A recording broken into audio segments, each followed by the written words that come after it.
Let me tell you, in the world of A-list friendships, loyalty is everything until it isn't. And when lawsuits, power moves, and Game of Thrones level drama start swirling around, even the most unshakable BFF bonds can snap like a cheap lash. Which brings us to the latest telenovela in Hollywood.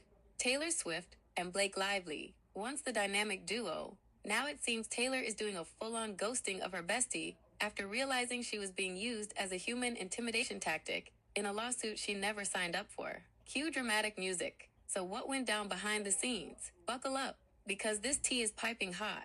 It all kicked off on the set of Blake's new film, It Ends With Us, where Blake and her co-star, Justin Baldoni, were already butting heads over creative differences. We're talking major tension, but of course, in true Blake Lively fashion, she pulled the ultimate power move her bestie, Taylor freaking Swift. According to Justin, Blake had Taylor roll up to a meeting with her husband, Ryan Reynolds, in tow. Talk about setting the stage for an intimidating vibe. Justin claims he felt like he had no choice but to comply with Blake's demands for script changes, as if Taylor was some kind of silent muscle in the room. But wait, it gets juicier. After the meeting, Blake allegedly texted Justin, comparing herself to Game of Thrones Khaleesi, complete with dragons. Excuse me, what? Now for Taylor, queen of controlling her image and career, this was the final straw.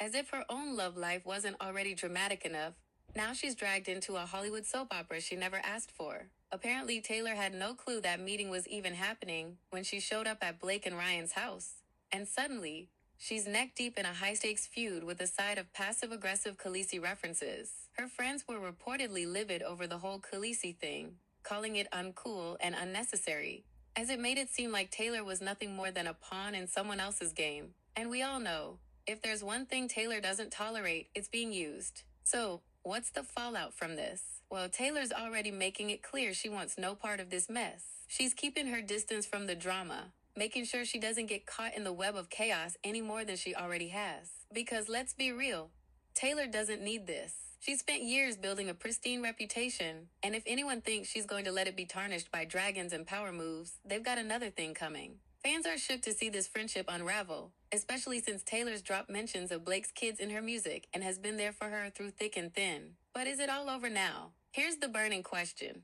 Is this just a temporary break or the end of an era? In Hollywood, friendships are like Instagram feeds, carefully curated, effortlessly beautiful, and, let's be honest, often so fake. One minute, you're the ultimate besties, and the next, you're being compared to a fire-breathing dragon in a text.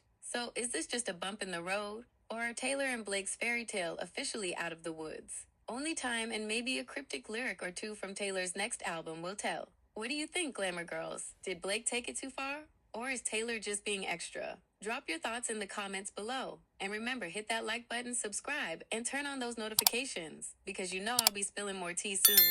Until then, keep it glamorous.